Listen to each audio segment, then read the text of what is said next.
I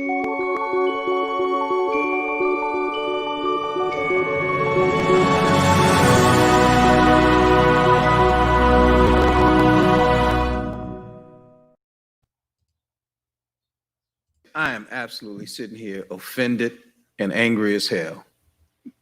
And I want to explain to what we always say is how we refer to each other, my good friends on the other side. By the time I'm finished, you will be clear that we are not good friends. I am not interested in moving at a snail's pace. I am not interested in a watered down bill that mandates nothing. I'm not interested in studying Antifa. I'm not even interested in studying the Klan or sovereign citizens right now, because that is not the imminent threat that Black men face on a daily basis. And right now, too often, it is law enforcement, those who were sworn to protect and to serve. And so all we're asking today is to deal with that. I don't mind dealing with other pieces of legislation. I don't mind dealing with other issues that you all may have. And what I don't want to leave this conversation with, and why I'm speaking now instead of later, is because I don't want you all to leave here saying, well, we didn't know. We didn't know that's how you felt, Cedric. I want it to be crystal clear. And I will give you the benefit of the doubt that it is an unconscious bias that I'm hearing, because at worst it's conscious bias. And that I would hate to assume from any of the people on the other side. Will the gentleman yield? Sure. I appreciate your passion. Are you suggesting that you're certain that none of us have non-white children? Because you reflected on your black son and you said none of us could understand. Matt, stop. I'm not about to get sidetracked about the color of our children. We're talking about black kids. I reclaimed my time.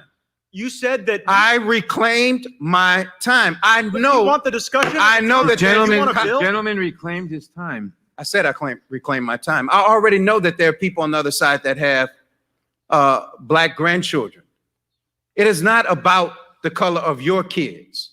It is about black males, black people in the streets that are getting killed. And if one of them happens to be your kid, I'm concerned about him too. And clearly I'm more concerned about him than you are. Ooh. So let's be clear about that. You're claiming you're more concerned for my family than I do? Who in the hell do you think you are? Gentlemen, if the shoe fits. You don't know how much we care about our families. Kick dog holler. You should take those words down. The gentleman will about your family and love your family. The gentleman will suspend. The gentleman will suspend. The time belongs to the gentleman from Louisiana. Cedric, would you yield? Was that a nerve?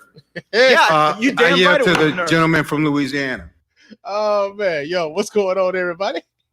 Welcome to the Spann Report podcast. I'm your host, Mr. Spann. This is episode number 300 of the report, y'all. 300 episodes into this motherfucker, man. We've been doing this for a long time, man. But we are finally here. We are here, episode 300, and it's a celebration. Yo, man, this has been an epic fucking week. This has been a pretty epic week for your man Spann, man. Real talk. Let's just run down the list real quick. Okay, so Thursday, your man Spann turned 40. It was my birthday Thursday, man. And like real talk, shout out to everybody who's, took the time out to wish your man Spann a happy birthday, man. Y'all gave your boy the warm and fuzzies inside, man. Real talk. Like it was so much love. I felt overwhelmed with love, man. And I appreciate that, man. Real talk. I appreciate everybody who took the time out to wish your boy Spann a happy 40th birthday, man. The other part about that is like, yo, your man Spann 40. Like these uncle vibes are for real. Right? Like leaning into these uncle vibes. As a matter of fact, it's part of the reason why I opened up the show with that tonight. Because I feel like Cedric Richardson or Richmond, like, yo, that was like straight up uncle vibes right there. Like, I feel like Cedric, after he left there, was just like, I kill everybody up in this motherfucker. Like they was messing with the wrong brother right there, man. Real talk. Like he was not there for the shits. He wasn't with the shits at that particular moment in time. And guess what?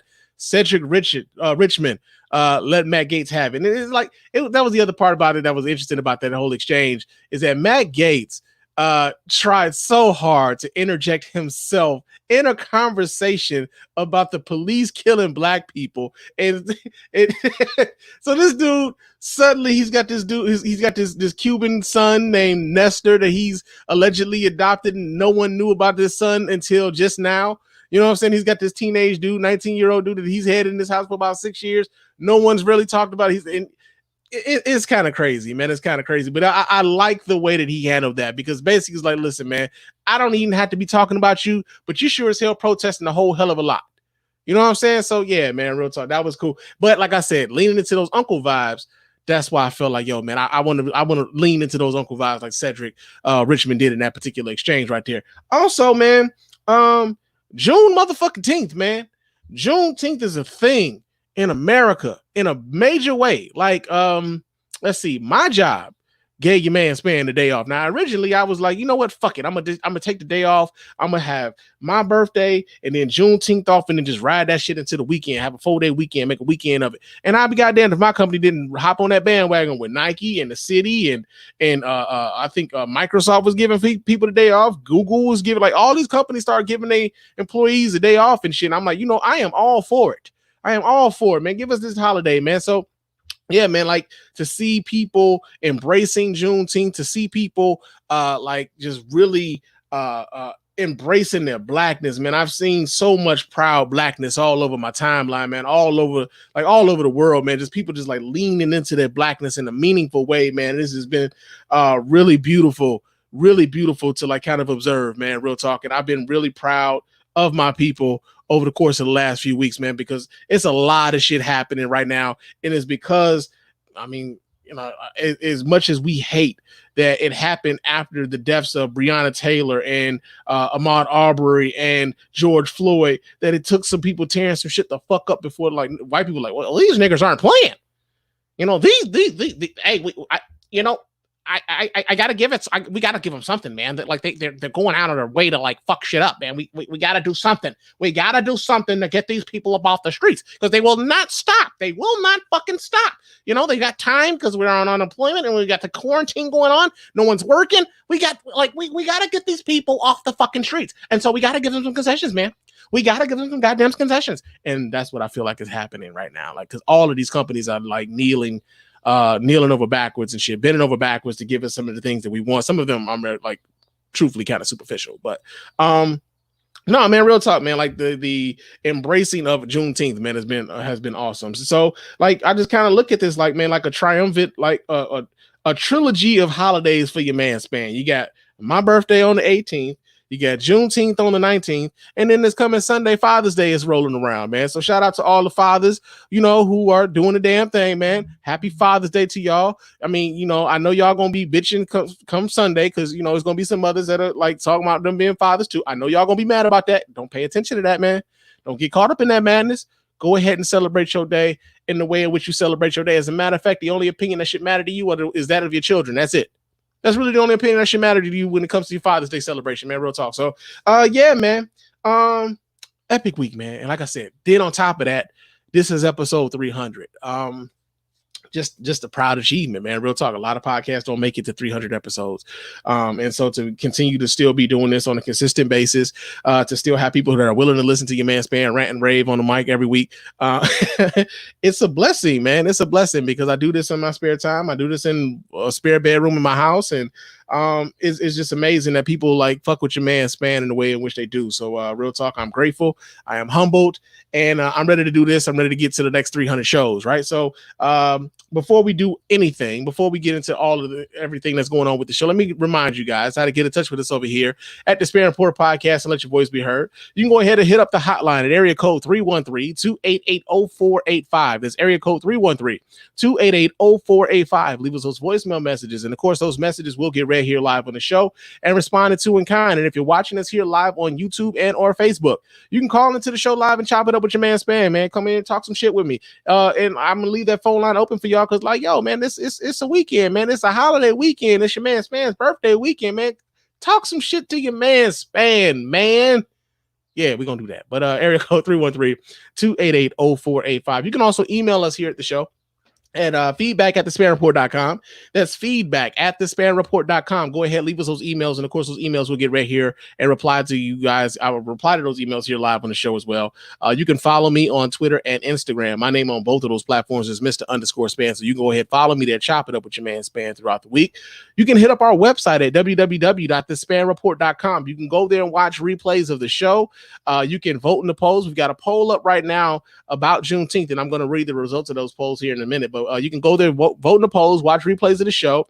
You can leave comments there. You can donate to the show as often as you like, as much as you like. And of course, we really do appreciate all of that money over here at the Spann Podcast Network, because this shit ain't free, man. It costs us money to do this. So we really do appreciate everybody who helps us out in that way. You can also hit up our store, man, at our TeePublic store, man. We got face masks, we got tank tops, we've got t-shirts, we've got hoodies, we've got cups, we've got phone cases. It's a lot of shit in that Spann Podcast Network TeePublic store. So for sure, man, go ahead and patronize us in that way, man. That also helps us keep the lights on here at the Spann Podcast, man. Real talking, we really do appreciate everybody who helps us out in that way too. Also, shout out to our Patreon patrons, the Golden Circle of the Spann Podcast. Now, our Patreon patron donators are the ones who allow for us to continue to do this here live on YouTube and Facebook, man. Like to pay for us to do the streaming live.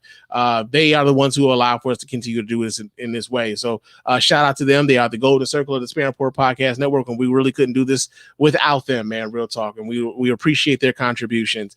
I think that's it. I think that's all. Oh no, it's not. 5-star reviews, man. Hit us up with a 5-star review. Please. I'm begging you. Hit us up. We love those. 5-star reviews on iTunes and or Stitcher Radio, man. Those 5-star reviews are the ones that get read here live on the show. We really appreciate everybody who goes about the business of doing that. Doesn't cost you a dime, man. Just a couple minutes of your time to let everybody else know why it is that you listen to us here at the Spann Podcast Network, man. Real talk. And yeah, now that is everything. That is everything. I think I got all of that up out of the way, man. Real talk. But yo, man, it's like I said, it's been an epic week, man. A lot of things going on. You know, your man Spann, like, you know, I mean, like I said, my birthday was Thursday. So like me and my wife, you know, we spent a lot of time together. I went to go get my car detailed, man. And I'm gonna just say this right now. I'm gonna just go into my random thoughts, because this kind of happened while I was, you know, during the course of the week. And this is one of my random thoughts. But listen, for those of you small business owners that are you know, that are struggling to get your employees to come back to work, because, you know, the unemployment is really good right now. People are getting that $600 bump. And it's helping them in a major way. When a customer asks, can you perform a service, and you can't because of that, I don't think you really should tell the customer that it's the employee's fault, man. Real talk. So my birthday, I wanted to go get my car detailed. I'm like, you know, I want to ride good. I want to look good. Go get my car looking good. And I got the car washed, but my man was like, I asked him for the detail. I said, well, you know, are you guys doing the details again? And he was like, nah, you know, my employees, you know, they won't come back to work. You know, they make too much money on their unemployment. They don't want to come back to work. And truthfully speaking, as an employee, I understand. Right. I understand, man. It's like, yo, truthfully speaking, I don't want to be in these people's houses as much as I'm in these folks' houses, and, you know, not knowing how people are taking care of themselves, or watching how little they are taking care of themselves, and having to go in and out of some of these houses. Yo, it's a health hazard to me, and I could possibly bring something home, you know, just because of the nature of my job. And so listening to this dude tell me like, nah, he couldn't do the detail because because his employees wouldn't come back because of the unemployment is so good. I'm like, listen, man, I'm like, all right, whatever. Just give me the damn wash. You know what I'm saying? But I'm probably going to have to like pick me another car wash to go get my car, you know, detailed and washed and stuff like that. Because if you feel that way about your workers, something's wrong, man. You cannot fault people for making a financial decision that to their benefit, in much the same way that your business will make a financial decision to the business's benefit, and sometimes to the expense of the workers, right? So the workers are saying, listen, man, I'm getting paid more money to sit my ass at home, and I'm not taking the risk of catching this virus and spreading it to my family and everything else. I would probably just sit home until this shit rides out. If I had the unemployment and they was giving me that kind of bump, I would probably be doing the same fucking thing, man. And so I get it. It can be frustrating for the small business owner to be like, listen, I need you to come back so we can go ahead and, keep doing this thing. But technically speaking, that's your dream. It ain't theirs. And you are a means to an end, much of the same way that like they are a means to your ends. Like this is a business relationship. So don't tell your customers that the reason why you can't perform a service is because the employees are taking the unemployment. Just say you can't perform the service because of COVID-19, and hopefully when this dies down, you can you can resume that sort of service. And I would have probably just been like, all right, cool. I'll come back when you got that going on again. But now, because I know you shitting on your employees, fuck that. I ain't coming back. So yeah, man, don't do that, man. Small business owners, don't do that. Don't tell your customers, or don't tell your customers it's the employee's fault and all this other. Stop throwing your people under the bus, man. Stop throwing your people under the bus. That's one of my random thoughts, man. Real talk. Now, another one of my random thoughts, man. Got a question for you guys, man. You know, like I said, we celebrating Juneteenth. This is the first time a lot of folks have been celebrating Juneteenth ever in their lives, man. But here's the thing, and I've seen this on on Facebook and Twitter quite a bit, man. There's a lot of people who walk around and talk about they're not their ancestors, right? There was a T-shirt that went out. I actually had one. I bought one of those joints, man. I wore that boy once, and then I thought about it, like, what the fuck am I doing? Right? What the fuck am I doing? I had to really think about it, right? And the thing is like, yo, I'm not my ancestors. Sincerely, these hands, to imply that you would probably beat the shit out of a white person if they did something wrong to you, right? Which is kind of disrespectful in the sense that, like, there were also your ancestors who were also like taking the shit to the white man, right? It wasn't like they just always passively sat down and just took shit. There was some active motherfucking engagement. There was some active fucking aggression happening. And it wasn't always just on some peaceful turning the cheek and everything else thing that was going on. But if you're not your ancestors and you're proudly proclaiming that you're not your ancestors, is it right for you to be now like celebrating Juneteenth? You know, I'm just kind of thinking like, you know, if you're proud of the fact that you're not your ancestors, then why then are you celebrating your ancestors now? You know, I just kind of wonder, is that conundrum, man. Like, you know, you got to kind of pay attention to what you're saying. You got to kind of pay attention to what you're doing. You can't be out here talking about some, I'm not my ancestors, and then at the same time talking about some, is Juneteenth, you know, free-ish and all this other shit. Nah, man, it's one or the other. You not your ancestors, nah, man, you can't do that. Can't do that. That was one of my random thoughts, man. I just thought that was odd, man. I thought that was odd. Now, another thing happened to me over this weekend, man. I went to go buy a firearm, right? This is my birthday. Part of my birthday present, my wife gave me some money. And, you know, she knew I was thinking about getting another gun. And thing is, she can't buy the gun for me. That's a straw purchase. Can't do that. So she gave me the money, and I went to go buy me a firearm yesterday, right? And I'm gonna give y'all a little bit of game. This is what y'all need to do when you go buy your firearm. Google your name first. No, real talk. Google your name first. This is not a vanity thing. Google your name. So I am licensed to carry a concealed weapon in the state of Michigan. And I've gone through background checks, not only to obtain that license, but to also purchase all of the other firearms I have. So just yesterday, went to go get a firearm, and they're doing the background check. Interestingly enough, the guy didn't even look at my concealed carry license, because before, when I would go to buy a gun, pull out the concealed carry license, hand them that, and generally speaking, they honored that as you having already had a background check done on you, right? And you just fill out the paperwork, and that's kind of is what it is. You fill out the paperwork, they hand you the firearm, boom, boom, boom, it's done. The only time I've ever been held up was when I bought an AR-15. They made me wait 3 days. They had a 3-day waiting period or whatever, and they made me wait 3 days before they cleared me to go to come pick up the firearm, right? So I was like, all right, cool. That's probably because it was an AR-15. I get it, right? But go to buy a firearm yesterday, and they delayed my shit. Like they did the background check. They were doing the background check, but they delayed my shit. And I'm trying to figure out, like, well, why would they do that? You know what I'm saying? He didn't even look at my concealed carry license or nothing. Then something like kind of dinged in my head, right? So there's a guy who committed a crime in Iowa, a murder, in fact. His name is exactly the same name as mine. Now my name ain't exactly the most common motherfucking name in the world. He spells his name exactly like I spell my name. And he committed a murder in Iowa. Now, this guy's serving time in Iowa or whatever else, but just so happens, I believe, that's the reason why they holding my shit up, man. So if you're going to buy a firearm, make sure you Google your name first to make sure that somebody ain't out here doing some fuck shit with the same name that you got. So they ain't holding up your damn purchase, man. Real talk. Now, I mean, I was kind of excited to get the new piece, but I'm gonna just have to wait a few days, right? I'm gonna have to wait a few days. I mean, I'm not mad about it. I'm just kind of like slightly annoyed. You know what I'm saying? But yeah, man, Google your name, man. So, you know, can't nobody hold up your shit, man. Real talk. Another thing that I was thinking about, man. Here's another thing. And this is something that I've seen kind of floating down my timeline over the last few days, man. So there was like a cell phone outage earlier in the week, right? As a matter of fact, I was at work when it was happening. My phone never stopped working, ironically. My phone never stopped working. But T-Mobile had like an outage that was like nationwide and stuff, right? And later on in the week, I started seeing these posts pop up on Twitter and Facebook about there being some update that happened to your phone. And it's like it's COVID-19 update. And it'll tell you like if you've been exposed or you've been around somebody who's been exposed to COVID-19 based on your phone's proximity to somebody else's proximity to yada, yada, yada, yada, yada. And I'm going to tell y'all this right now, man. The cell phone companies and the manufacturers do not need to create a service interruption or service outage so that they can put an update to your phone. I'm gonna just need y'all to know that right now. Like they don't need to do that. There's not a conspiracy against you because they put a COVID-19 thing on your phone. They don't have to do that.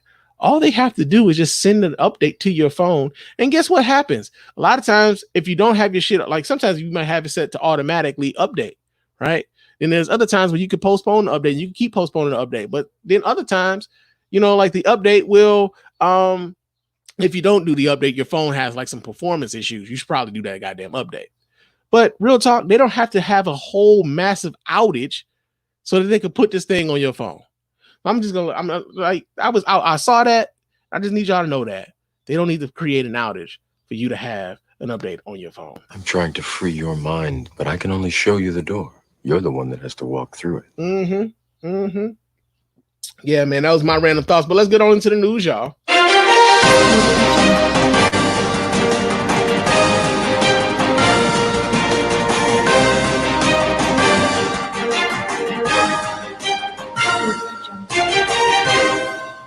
Actually, before we get into the news, let's talk about this poll that we had here on the Spann Report, man. Because, like I said, this year, man, June 19th was the first year that like folks really were celebrating Juneteenth in a meaningful way across the country, right? And so we wanted to know here at the Spann Report podcast whether or not this was your first time this year observing Juneteenth.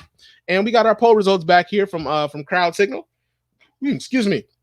And our poll results are in, and it says, 42% of you guys have said that yes, but this is your first year observing it, but you were always aware of the significance of Juneteenth. So that's 42%. The majority of the people who voted in this poll said that this was their first time celebrating it, but they always knew of its significance. They already had some level of knowledge about the holiday.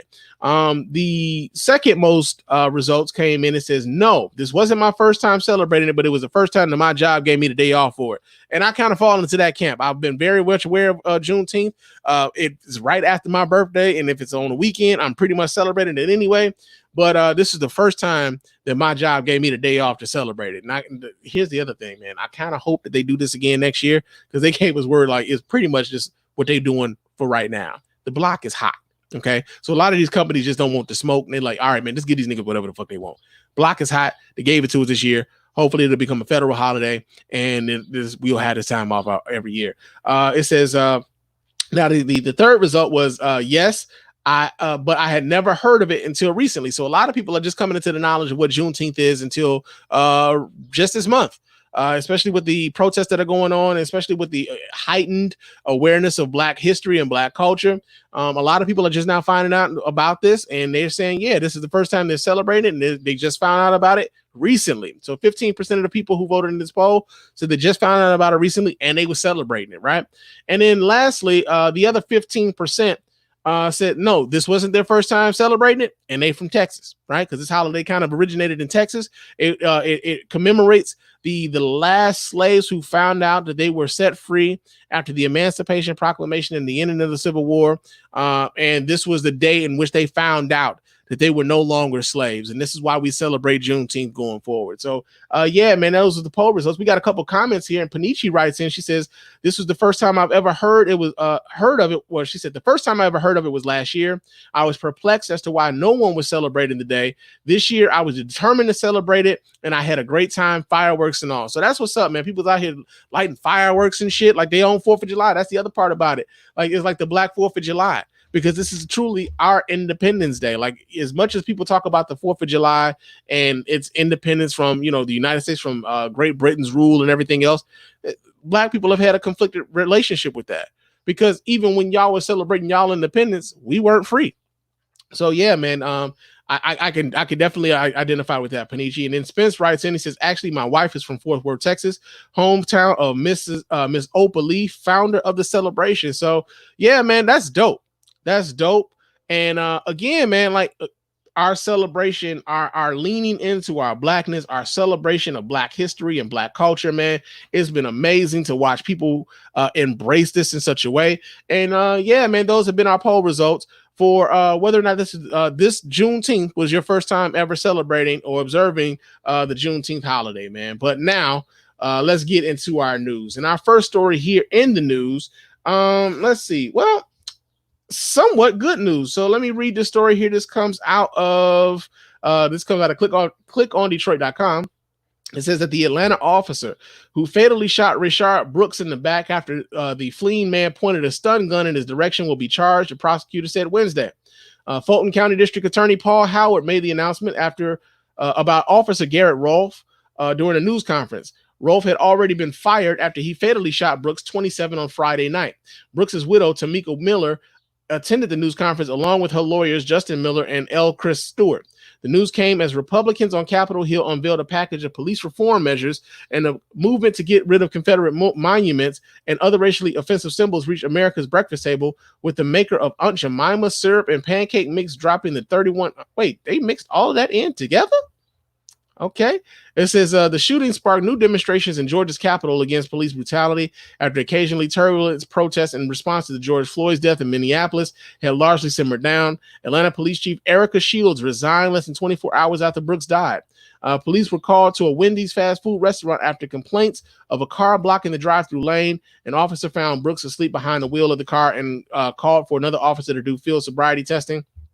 Police body camera video shows Brooks and other officers having a relatively calm and respectful conversation for more than 40 minutes before things rapidly turned violent. Brooks wrestled with officers, snatched one of their stun guns, and turned and pointed it at one of them as he ran through the parking lot. An autopsy found that Brooks was shot twice in the back. Now, yeah, man, I saw a video of this. This was kind of like trending all over the week. I saw a lot of commentary surrounding this. I haven't really said much about this particular case because this is one of those things where I was at work, and a lot of times I just didn't have the time to like really kind of look into it. But since I have, one of the things I will say is this: it's amazing with all of the things that are going on right now, how hard it is for the police to not execute Black people during these sorts of interactions, man, during these sorts of confrontations. One of the things that kind of stood out to me was the fact that this was supposed to be a drunk driving stop, or he was drunk. He was inebriated. He was in a car. He was blocking a drive-through lane. They've been talking with this dude for over like 40 minutes, as the article said. They get into some sort of tussle after the field sobriety testing and everything else. They are wrestling. He gets away. He has one of their tasers or whatever. He's running away. And as he turns to like kind of point the taser at the officer shoots him in the back twice. So I'm of the mind that you've got his identification. You know who he is. He's running away. He left his car there. You know where his car is. He's got to at some point maybe try to retrieve the car. He got to at some point try to get in touch with somebody at the house or something. I don't know if that pursuit required them shooting him in the back. The other part about that is if it was a normal interaction between two civilians and a civilian shot another guy in the back after a fight, it would be no question that guy would be locked up for murder. It would be no question that guy would be locked up for manslaughter. There would be no question that he would be charged with something. The other part that I thought was interesting was like some of the commentary surrounding this within the Black community, right? Especially some Black men I know. We to some degree, when it comes to police interactions, we've normalized the police using deadly force for any such fucking like disagreement with them, right? Like, well, you know, he shouldn't have wrestled with them. He shouldn't have resisted arrest and all these other things. And I think a lot of that kind of comes from the idea of like, yo, man, like I know if I know if I engage in a certain level of confrontation with the cops, that my chances of living might not be that great. And I think that a lot of the commentary that comes from like that comes from a place of fear, not necessarily a place of judgment, whether they really believe that or not. I think a lot of that comes from a place of fear, because we know that the police reactions to us in instances of confrontation typically tend to end in a more hostile way. So I just thought that like some of the commentary that I saw a lot of brothers exhibiting after they saw the video saying like, yeah, niggas about to turn up and they don't even know why. Like the cop was justified. Some of y'all were saying the cop was justified. Like, truthfully speaking, man, like there's never a justification for shooting anybody in the back. He's running away. He no longer presents a threat. Anytime you draw a firearm on anyone, is to eliminate a threat. His back is turned to you. He's running away. He is no longer presenting a threat. And so I saw that, like, you know, a lot of police officers are like, they're calling in sick. They don't want to go into work. The mayor of Atlanta was trying to call in some other local area law enforcement agencies to kind of help with the law enforcement aspect in the city of Atlanta, because they had so many people calling off in the city of Atlanta. And those officers or those law enforcement agencies were denying those requests. And the tripped out part about it is like, what are y'all really denying right now? Like, what are your protests right now? The fact that he got charged, because he shot somebody in the back. And then on top of that, you're going to hold the city hostage because one of your own didn't get away with murder.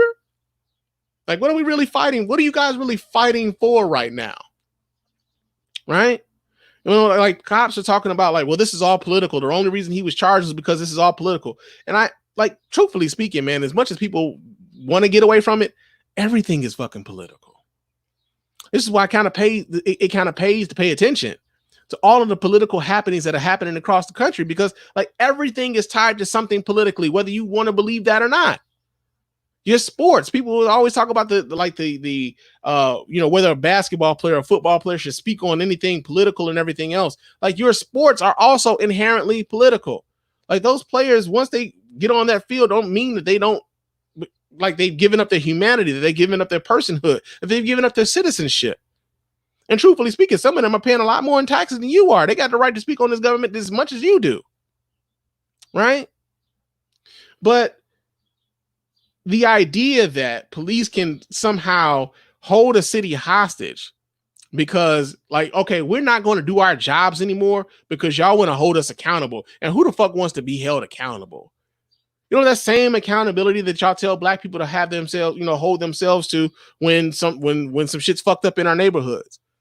How come that same level of accountability is never handed out to those who are charged to serve and protect? Which is ultimately what the ask is when it comes to the Black Lives Matter movement. Have some accountability about your shit. Treat us the same way that y'all treat other people within the community. Or not even within our community, within the city. If you're going to treat white people one way, treat us the same way y'all going to treat them. I mean, let's make this a consistent thing. I shouldn't have to fear for my life every time y'all pull me over. I shouldn't get pulled over as much as I do, considering, you know, just because of the color of my skin. Because a lot of times, you know, I get pulled over. You get pulled over because your car is nice and they don't think you're supposed to have that car. All kinds of it's kind of crazy, man. But the officer, he was charged with Rayshard Brooks' death. And it's going to be interesting to see, how this progresses forward, right? Because for a long time we were asking for charges, right? And there's been a slow burn as to before we weren't even getting charges.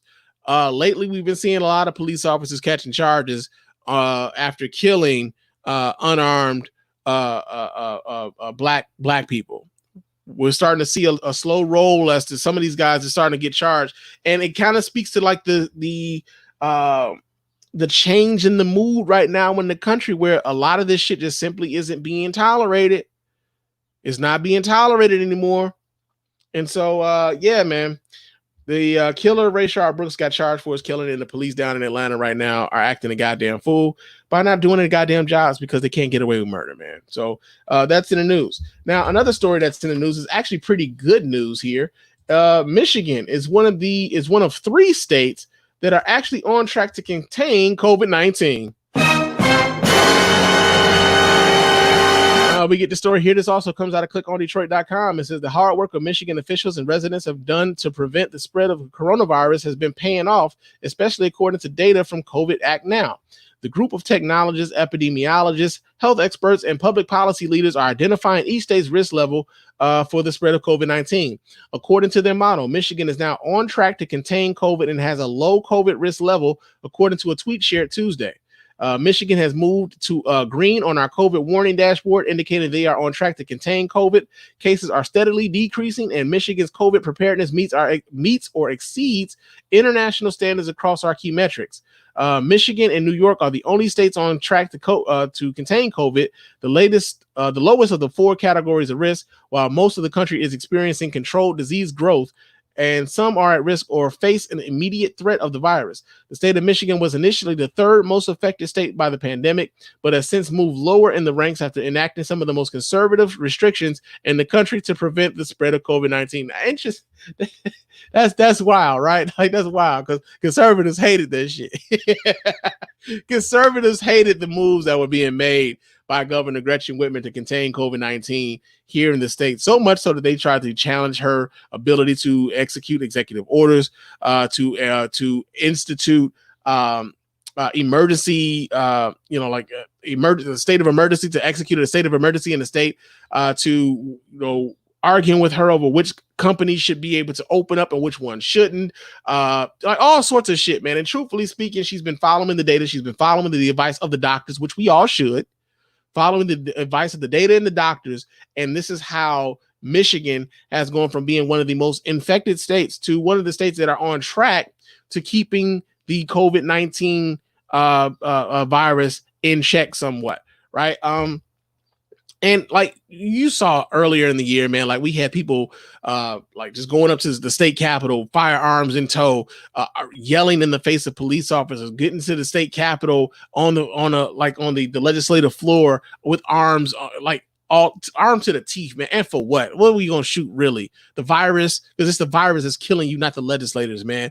Like, even there was a picture of some guys standing outside of the governor's office, all of them in tactical gear and shit. And you know these motherfuckers work at Walmart. Like, all kind of crazy shit, man, happening in the state. And here you find that after all of the steps that the governor had tried to take in and put into place, the state of Michigan is on track to contain COVID-19 going forward. So let's just, like, I know, like, with the summer opening up and like the state opening up further, we're going to see, whether or not, see how this balances out. But man, it's good news, man, that like Michigan, I believe is New York and New Jersey are the 3 states right now that are on track to maintain or to control COVID-19 at this point, man. So that's good news, man, especially for those of us who live in the state of Michigan, man. That's good news. But on the flip side of that, we got one state, the state by the name of Florida, who actually just had 2 days of consecutive cases of 2,000 or more new COVID-19 cases, and they're about to open up their goddamn beaches. And that'll be a monkey's bare-assed uncle. Yeah, we get the story here from ABC News. It says Florida reported record levels of new COVID-19 cases this weekend as more beaches reopened in the Sunshine State. On Sunday, the Florida Department of Health reported its second consecutive day of more than 2,000 new daily cases, with 2016 on Saturday. It reported a daily record of 2,581. The records come as the state continued its phased reopening during the coronavirus pandemic. Most of the state is now in phase 2 of Governor Ron DeSantis' reopening plan, which allowed bars, movie theaters, and tattoo parlors to reopen on June 5th with restrictions. Counties have been reopening beaches since mid-April, with high-profile South Florida sands closed by state order slower to reopen. On Wednesday, beaches in Miami-Dade County were allowed to reopen after closing in mid-March. So, interestingly enough, like I said, like you think about a state like Florida, which was actually one of the last states to close because of their, Well, because of the governor's allegiance to the dude that's currently occupying the White House right now. If you have a governor who's following the lead of Donald Trump, and Donald Trump is telling you that the coronavirus is going to disappear magically in April, then yeah, you're not going to close your state up. And meanwhile, the people who living in that state got to deal with the consequences of that decision, and they're getting sicker and sicker by the day. So much so that even as we move into these warmer months, as the president at the time was talking about, hey, once we get into April, and April becomes one of those warmer months, and it just goes away in the warmer months. Like, yeah, you're finding out you're getting more and more cases of this over the course of the summer. Like, this is the first day of summer, and Florida is getting 2,000 plus cases a day consistently as they reopen the state, a state in which they never really closed because they never really took heed to the warnings, the health warnings from the coronavirus task force, man. And Donald Trump is one to kind of downplay the virus because he feels like he needs you to be able to he feels like if the state was open back up, then everything was everything. It helps him politically, and he needs y'all to believe that so that he gets credit for that later on, man. But that's in the news. The other thing that's in the news, man, is Facebook is Facebook then finally decided that Donald Trump is violating their goddamn terms of service, man. You shouldn't have been talking shit. Yeah, man, we get this story here. This comes out of, let's see, where do we get this from? This comes out of NBC News, man. Do they have video with this? Let me see. No, they don't have video. It says Facebook removed 88 ads Thursday posted by the accounts of President Donald Trump, the Trump campaign, and Vice President Mike Pence that the social media giant said were violating our policy against organized hate. Oh, man. This is all of the identical ads featured an upside down red triangle, a symbol used by the Nazi Party of World War II to identify political dissidents in concentration camps. The ads caught the attention of some Twitter users Thursday who pointed out the symbol's historical significance. The Facebook spokesperson wrote in an email statement that the post violated the company's policies. Our policy prohibits using a banned hate group symbol to identify political prisoners without the context that condemns or discusses the symbol, the spokesperson wrote. Other ads with identical language featured different images, including exclamation points and stop signs. Those ads are still visible in the Facebook ad library. The ads were posted from 3 accounts: the president's official account, the vice president's official account, and the official Trump campaign account, according to Facebook ad library. Now think about this for a second now. The current occupant of the White House has his ads taken down for using racist rhetoric in these ads. Now, truthfully speaking, ain't this a little bit like too little too late when it comes to Facebook, man? Ain't it a bit like too little too late? Like, think about, like, how many times have folks been saying that the rhetoric coming out of the White House has been overtly racist? How many times have people been talking about the rhetoric coming out of the White House has been covertly racist? How many times have folks talked about the Trump campaign and Russians, in fact, using ads on Facebook to mislead voters on their platform? This goes all the way back to 2016. This goes all the way back to like Cambridge Analytica and the whole shit. Like, they've been told time and time again that the Trump campaign have been engaged in these acts. And now, because again, the block is hot, baby. The block is hot. And now y'all decide that, like, yeah, man, we might want to do something about these racist ass Trump ads, man. Like, it took somebody to point that out to y'all. Now, interestingly enough, I believe Mark Zuckerberg is Jewish. I believe so. But even with that being said, like, it's amazing how much of that kind of anti-Semitic rhetoric he allows to go through. Because here's the other part about it, man. Like, white folks really do believe in like this freedom of speech thing, right? They really do believe it. Like, no matter what someone says, no matter how someone expresses themselves, they have a right to say it. They have a right to that expression, this, that, and the other. And I'm here to tell y'all, man, I don't necessarily know if I believe in that, right? I don't know if I necessarily believe in that absolutism when it comes to the whole freedom of speech thing because of this, man. And I think I've expressed this thought on the show quite a bit, but I don't necessarily believe that there's always two sides to a story. I believe that sometimes there is right, and then there's just fucking batshit crazy. And to a large degree, when you always believe that something has two sides to it, that there are two sides to a story, sometimes you're giving airtime to sometimes you're giving airtime to something that definitely doesn't deserve it. And we end up elevating dumbasses because of it.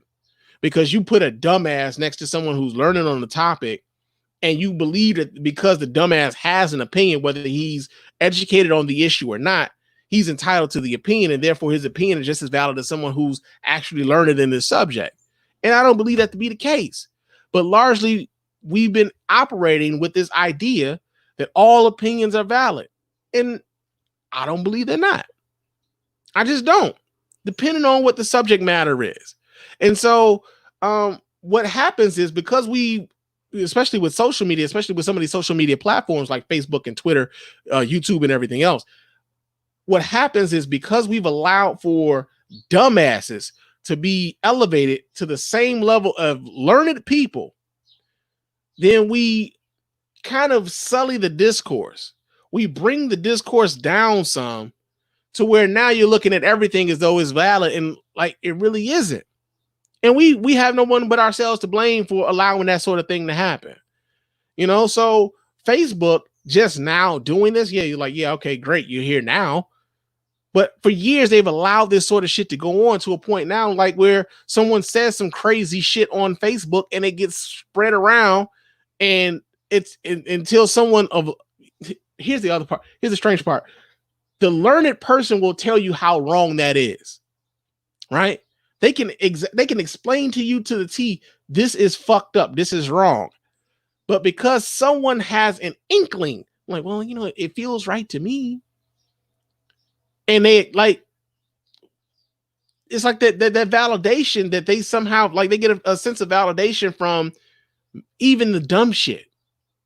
And so, yeah, man, like Facebook has allowed Donald Trump to get away with saying some foul shit, some racist shit. And because of the office that he holds, I believe a lot of times this is why he gets away with so much shit. But this is the result of allowing dumb shit to elevate, or better, allowing dumb shit to sit in the same level with the learned shit. Like this is the end result of that. And so, yeah, man, like, I mean, I'm glad that they finally came to their fucking senses. But again, it's like, yo, man, y'all just now getting here, right? But yo, man, that's been the news.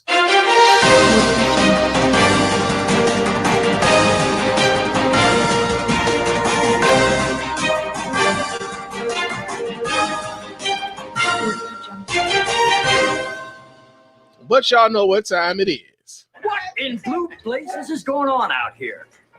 Did this nigga just say blue blazes? All right, we get our story here. This comes from People. But apparently there was a healthcare worker and 15 of her friends. They got coronavirus after taking their ass to the goddamn bar. That's not how it works. That's not how any of this works. Let me pull this video up so y'all can watch right along with your man Spann. Hold on just a second. Where did it go? Here we go. Check this out, y'all. Whoops. Coronavirus is causing some bars in Jacksonville Beach to close their doors, this time Florida, voluntarily. of course. At least 5 remain closed today after customers tested positive for COVID-19. News for Jax reporter Vic Michelucci is joining us live from Jax Beach, where at one pub, 7 employees, are now infected, Vic. 7 tested positive for COVID-19. 42 of them, their test results came back negative, Mary. And he says that this is an important thing to do. Obviously, we don't see the coronavirus, but now there are stricter measures if you were to come back to Lynch's Irish Pub when it opens and at other establishments. So hold up. 7 bar employees also tested positive, along with the 15 friends of the healthcare worker that went to said bar. My nigga. I'm trying to free your mind, but I can only show you the door. You're the one that has to walk through it. In this area. So this is a lesson for everyone, for all of us. Erica Crisp is not being shy about what she says happened to her and 15 of her friends. She tells us they all tested positive for coronavirus after a night out in Jacksonville Beach. We've all been stuck indoors for months, being careful, social distancing, doing everything the right way. And then the first night we go out, Murphy's Law, I guess. 8 days after showing symptoms, she's talking to us about how she caught the sickness while she's still recovering, telling us the common thread was they all met out at Lynch's Irish Pub on June the 6th. The only thing we have in common is that night at that one bar. After learning about the cases, General Manager Keith Doherty closed shop. We can't guarantee that people aren't going to get sick because of the nature of this virus, but we're going to keep on top of what we can do to prevent things. 49 employees got tested. 7 came back positive and are in isolation. Over the weekend, a cleaning company sanitized Lynch's from top to bottom, and Doherty says when he does decide to reopen again, there's going to be hand sanitizer stations all over the place. The employees are going to be wearing masks, and everyone, the workers and the customers, will have to get a temperature check at the door. As word got out, the tavern and the Rec Tiki Lounge nearby also closed, shutting down yesterday. We were shut down for 80 days. Finally, we got to open. This happened. Today, Mellow Mushroom, Jack's Beach, and Graffiti Junction were closed as well. Data for zip code 32250 shows cases rose from 41 on June 1st to 65 as of today. That's 14 new positive cases in 2 weeks. All right. So, interestingly enough, man, like, so here's the thing that, like, I think is, well, interestingly enough, right? Healthcare workers. These are some of the people that you would think would, like, take this virus a bit more seriously than they do, right? And I know we talk about we talked about people who are learning in certain issues, like learning in certain situations. You would think that a healthcare worker will be learning in the issues of how COVID-19 transmits, how COVID-19 could infect them in a certain way. Like, you have certain protocols when you go work at the hospital. Like, maybe you carry some of that out into your own personal life. Like, going into a bar might not necessarily be the greatest thing in the world to do with 15 other people, right? The other part about this is that it kind of reminds me of a conversation that I was having with a friend of mine on Facebook, and we were really just talking about the seriousness of the disease and how some people look at this as though it was like it was a hoax, right? Because you got some people who believe that COVID-19 isn't as serious as it is purported to be, who believe that the media has been exasperating the seriousness of this disease, that that we are being led to, like, the government is manipulating us the whole nine, right?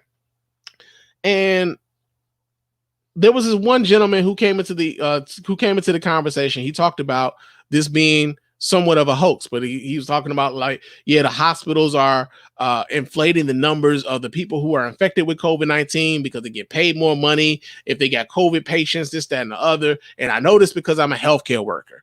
And I asked that dude, okay, so what exactly as a healthcare worker do you do, right? Because not all healthcare workers are created equal, right? Not all of them are.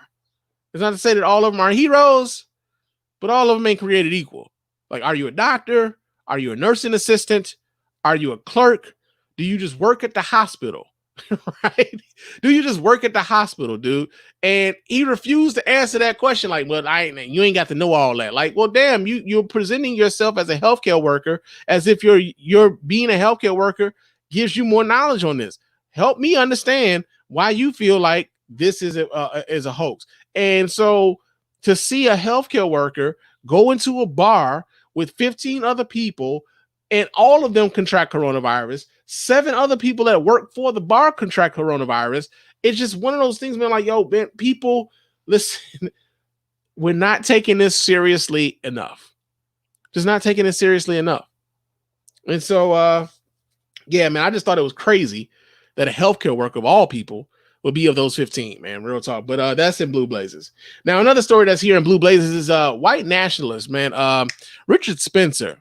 Richard Spencer, we haven't seen his name in the news in quite a while, man. But right now, Richard Spencer, he can't afford to pay his legal fees after that Unite the Right rally that happened in Charlottesville. I'm sorry, that happened in, it was Charlottesville, Virginia. The Unite the Right rally resulted in him being sued quite a bit. He can't afford his legal fees, and he's having trouble paying them motherfuckers. Well, I'll be goddamn. Let me do that again. Whoa, brother. Whoa. Now, You got too much dip on your chip. Yes, indeed. We got too much dip on our chip, but we're going to read this story here. As a matter of fact, I believe I got video attached to this. Let me see if I got that. Let me pull this up so we can watch this right along together.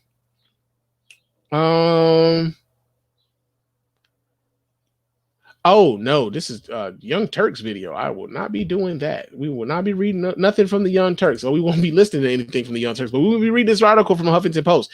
And it says, when I attempt to raise money, there are various groups that make it their life's mission to get me kicked off the platform, Spencer told a judge. A leading white nationalist told a judge on Thursday that his notoriety has made it difficult for him to raise money for his defense against a financially crippling lawsuit that names him as an organizer of a rally in Virginia that erupted into violence in 2017. Richard Spencer's attorney has asked for the court's permission to withdraw from representing him in the civil case. The lawyer, John DiNucci, said Spencer owes him a significant amount of money in legal fees and hasn't been cooperating adequately. Spencer told U.S. Magistrate Judge Joel Hopp that the lawsuit over the Unite the Right white nationalist rally in Charlottesville, Virginia in August 2017 has been extremely expensive and a huge burden for him. This case has been financially crippling for a long time, said Spencer, who popularized the term alt-right to describe a loosely connected fringe movement of white supremacists, neo-Nazis, and other far-right extremists. Lawyers for victims of the Charlottesville rally violence sued several far-right extremist groups and individuals who participated in the event, which was organized in part to protest the city's planned removal of a statue of Confederate General Robert E. Lee. The lawsuits named Spencer as one of the organizers of the August 12th, 2017 rally. Spencer was scheduled to speak at the gathering, but has denied that he helped organize it. Spencer said getting banned from mainstream internet platforms has made it difficult for him to raise and accept donations from supporters.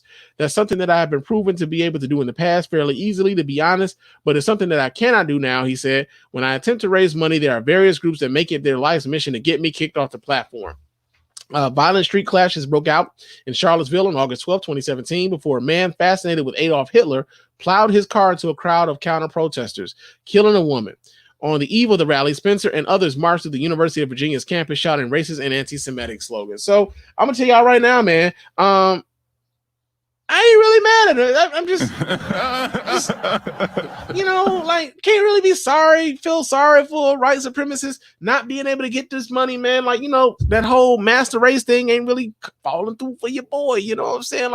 You would think that, okay, so GoFundMe might not fuck with you. Okay, GoFundMe may not fuck with you. Was that Indiegogo? Might be another crowdfunding sources, something like that. May not fuck with you, but I'm sure PayPal would if PayPal may fuck with you, or better yet, hey man, you could always Zelle, hey man, this is my Zelle, hit my Zelle up. You know what I'm saying? I need money, man. Hit my Zelle up. Go to my website. I'm sure you can host your own website, put your Zelle on there, and what you're finding out is the people that you fuck with don't really have the resources that you thought they had. And the whole idea that you're going to unite the right and there not be met with you not be met with a level of confrontation that will try to cripple everything you got going on about you. Think about this for a second. One of the ways in which the Ku Klux Klan became less and less of an effective group of terrorists is because of the fact that people used to sue the Ku Klux Klan and win in court, and the Ku Klux Klan couldn't afford to pay off the judgment. So what would happen is that all of their lands, all of their properties would become the property of those who they sought to oppress. And this is what's kind of happening with Richard Spencer. You sought to oppress these folks. You sought to incite violence against these people. They sued you, and now it's becoming a financial burden for you. And now you can't afford to even espouse the racist rhetoric in which you got famous for. This is how you cripple these motherfuckers, is to keep them from raising money, or better yet, sue them into fucking oblivion, right? Use this very system against them. Sue them into fucking oblivion. And now you got this guy who can't afford to pay his legal fees. His lawyer's like, man, I can't fucking rock with you no more because you owe me money. And the only reason I was fucking with you was because you was paying money. It's only business, dude. I don't give a fuck about your cause. Yada, yada, yada, yada, yada. Right? So yeah, man, Richard Spencer can't raise the money to keep to defend himself for the Unite the Right rally. And good for him. Good for him. That's in Blue Blazes, man. Now, another story that's here in Blue Blazes is an alleged police officer was crying in the goddamn drive-thru because she had to wait for her motherfucking Egg McMuffin? Yeah, let me pull this story up, man. Let's see what we got here. She was crying. As a matter of fact, I believe we have video of this. Is that the video? No, that it is. Here's the video right here. So let me pull this up so you guys can watch right along with me. Here we go. Come to the McDonald's at Love's on the Ford Avenue exit, and I waited in line to get my food. I had already done my mobile order so that, you know, people don't pay for my stuff because I just always like to pay for it myself. But I'm on my way home from work. When I pull up to the window, they hand me my receipt. So I go to the second window to get my food, and I'm waiting, and I'm waiting, and I'm waiting. And so the girl comes to the window and asks me what my order was. I repeat my order and my coffee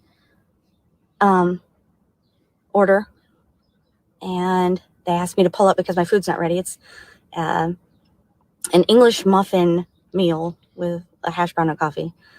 And I mean, I hadn't eaten since probably I've been up for a very long time, but I haven't eaten in a while, so I was kind of Dog, this is an Egg McMuffin story. An Egg McMuffin. hungry. And I'm still waiting. And I'm still waiting. And they asked me to pull up. Sounds like a Jodeci song. So I pull up forward, and a girl comes out with my coffee, and just the coffee. And she hands it to me, and I have my window down. And that's all she hands me is the coffee. So I told her, I said, don't bother with the food because right now I'm too nervous to take it. It doesn't matter how many hours I've been up. It doesn't matter what I've done for anyone. Right now I'm too nervous to take a meal from McDonald's because I can't see it being made. I don't know what's going on with people nowadays, but please, just give us a break. Please just give us a break. I don't know how much more I can take. I've been in this for 15 years, and I've never, ever had such anxiety about waiting for McDonald's drive-thru food. So just have a heart, and if you see an officer, just tell them thank you. Because I don't hear thank you enough anymore. I don't hear thank you enough anymore. When you see an officer, just say thank you, because I don't hear thank you enough anymore. Nigga, what? It's a McDonald's Egg McMuffin. It's an Egg McMuffin, man. Like, they're not even that good. Like, they're not even fucking that good. Like, you're so upset about this Egg McMuffin. Speaking of money, Spann, where's your donate button? You got to go to the website, man. Go to the website, thespanreport.com, and you can donate there, man. Real talk. There's a donate tab on the website. But like, she's crying because she had to wait for an Egg McMuffin. She's the police. They give this woman a badge. They give her a fucking gun, and she's crying over an Egg McMuffin. You gotta be fucking kidding me. You can't be walking around here with a goddamn badge and a gun crying over a goddamn Egg McMuffin, man. You got to give up one. Either take the Egg McMuffin or take the badge and the gun. But you can't have both if this is what you're going to be out here doing out here in these streets. Or better yet, going on Facebook Live or YouTube Live, whatever the fuck live you was on, to tell people that when they see a cop, see a police officer, say thank you. I don't hear thank you enough anymore. Man, please. Fuck out of here. Oh man. That's the crazy part about the accountability, all this accountability shit. Like, and I know like there's a lot of police officers who like look at a lot of the things that are going on, like, man, I ain't had nothing to do with that shit right there, man. But I get your point, man. Like, I get why y'all mad, because it's some fuck motherfuckers out here, man, for real. But I ain't had shit to do with that. And you know what? To those police officers, all right, salute. You know what I'm saying? You ain't had shit to do with that. You go about your day. trying to do the right thing on a daily basis. You don't carry out racist, you're not being a racist sack of shit. You're not pulling anybody over because you got some preconceived notion or they fit the description sort of bullshit. You do your job and you try to do your job well. And I don't think anybody has issues with cops who are out here doing the job and trying to do the job well. Sometimes y'all don't necessarily, are successful in that.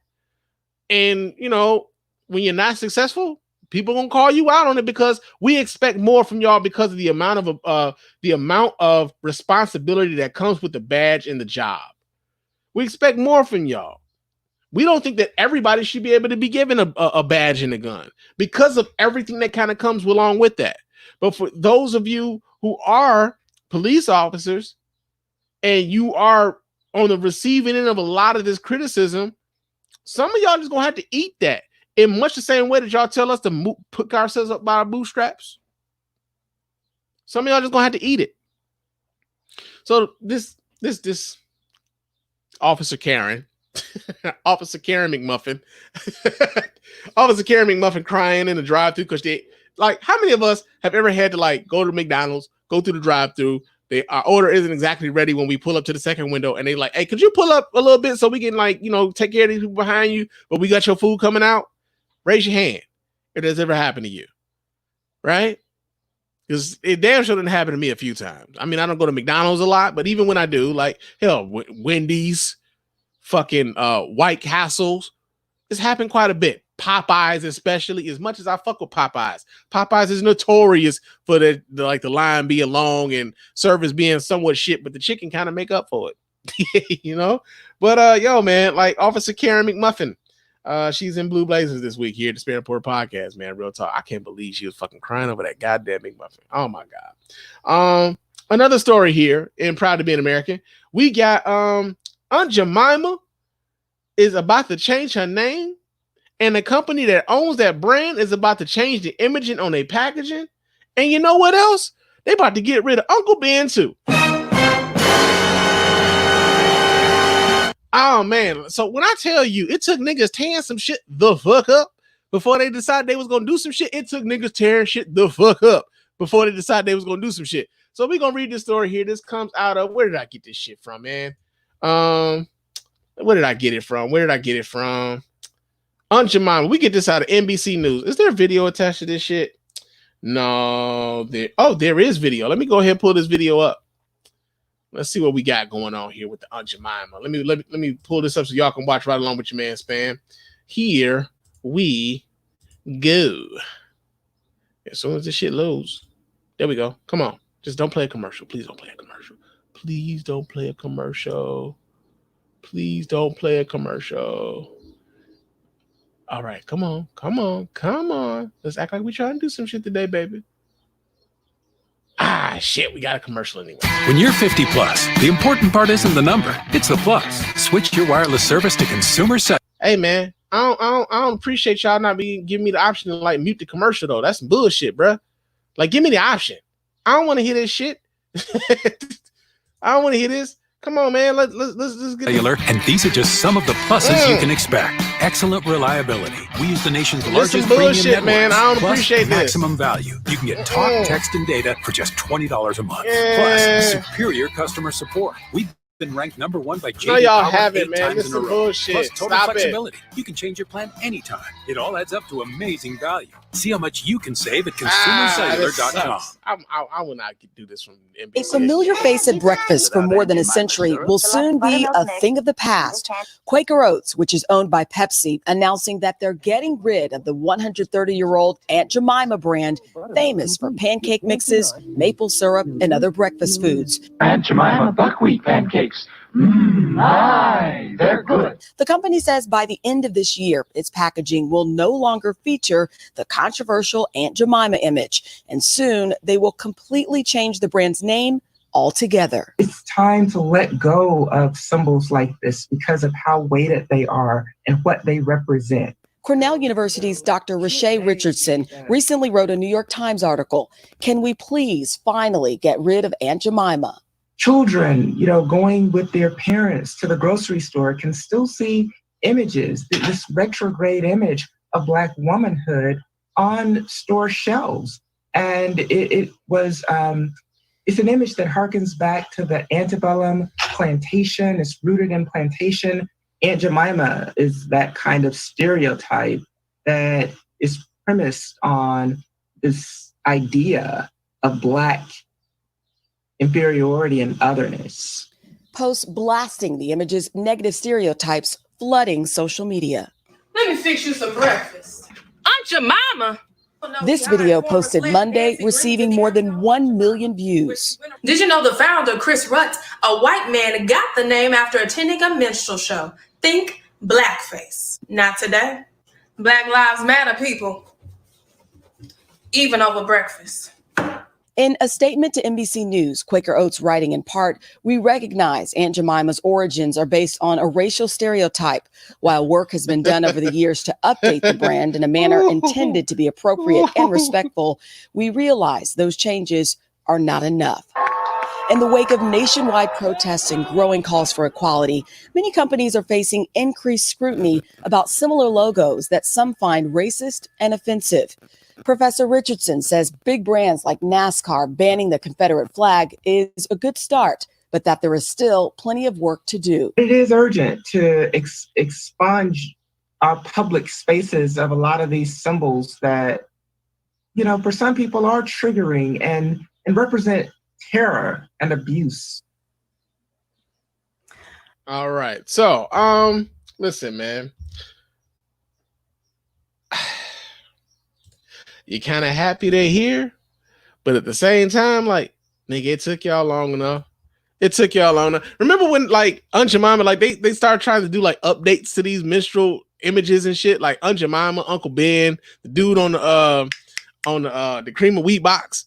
I don't know what his name is, like Chef something. I don't know what his, like, the chef dude's name on the cream of wheat box is, but like they had all these images and they call themselves doing some sort of like, we're gonna update it so that it doesn't seem as offensive. Like, nigga, the whole idea of it is offensive, and these things have been talked about for quite some time. But it took some niggas tearing some shit up for them to finally be like, well, you know, we gotta get these. You know, we're catching some heat. We really, you know, the black dollar does spend quite well. We don't want to lose that constituency, so we want to kind of get rid of these. We want to kind of get rid of this icon. What's the fucking name of that thing? The iconography, whatever that word is. We want to get rid of this stuff, and we want to rename our racist stuff. And like we even Mrs. Butterworth, even Mrs. Butterworth. So. The other part about this that is very interesting is how attached some white folks are to Mrs. Butterworth and Aunt Jemima and Uncle Ben and the dude on the cream of wheat box. And they talk about history, right?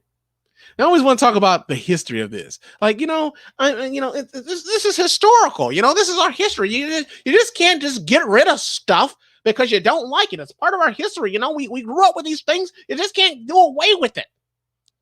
And you like, why are you so attached to this?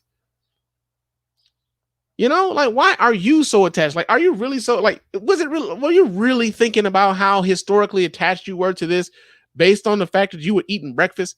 Like, you know what?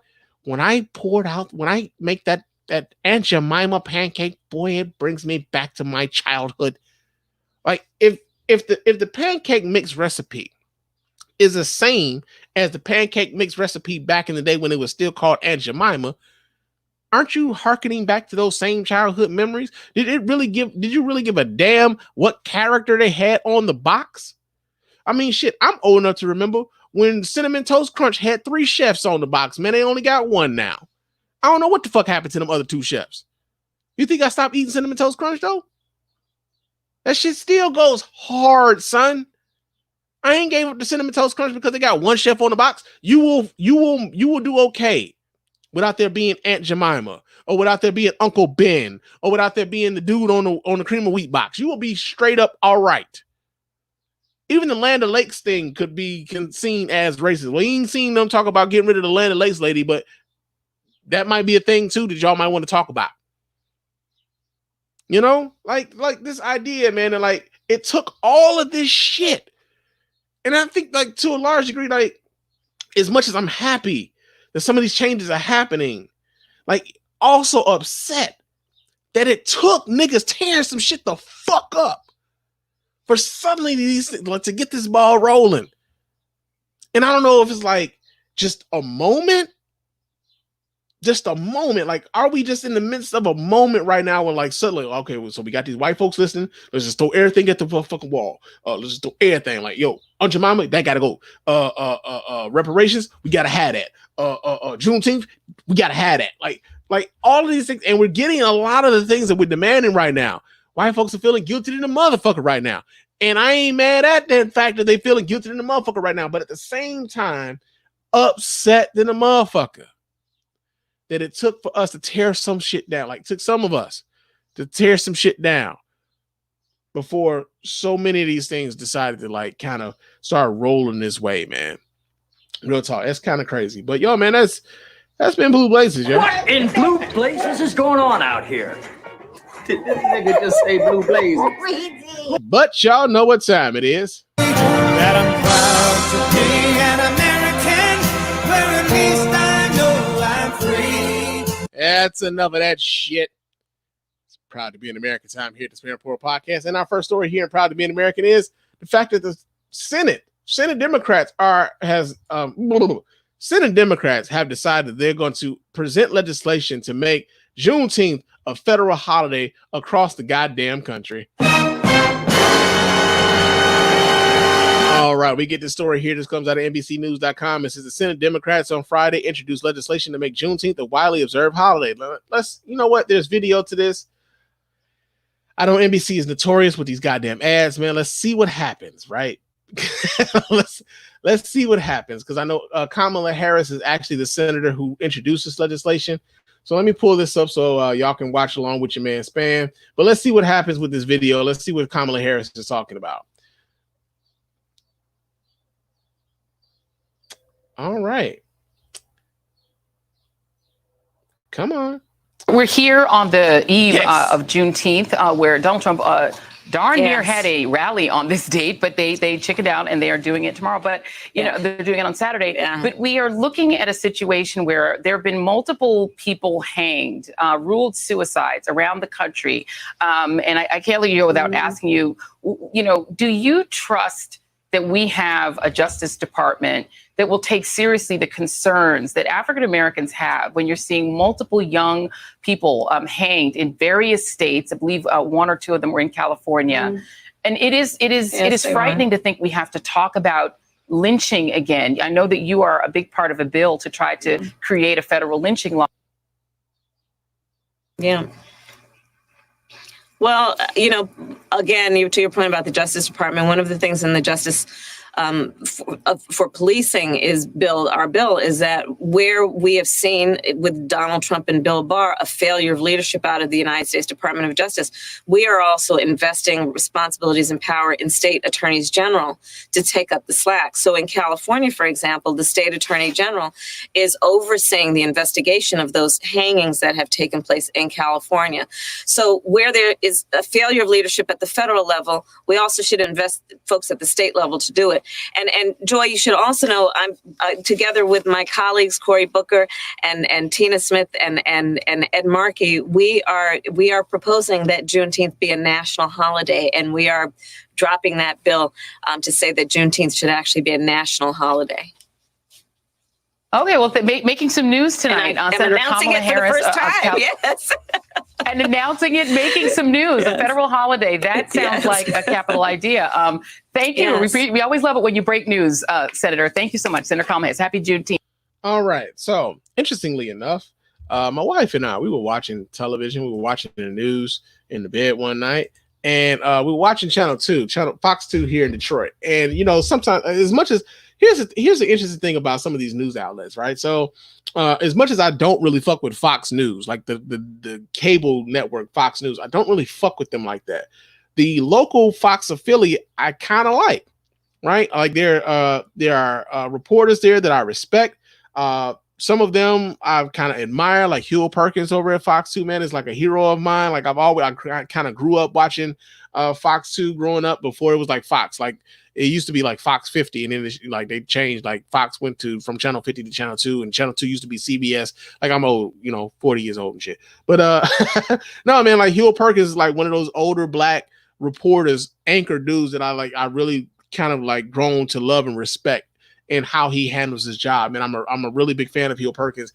But the thing is like the local Fox affiliates, sometimes they have to run stories that come from the national Fox News channel. They have to run these stories.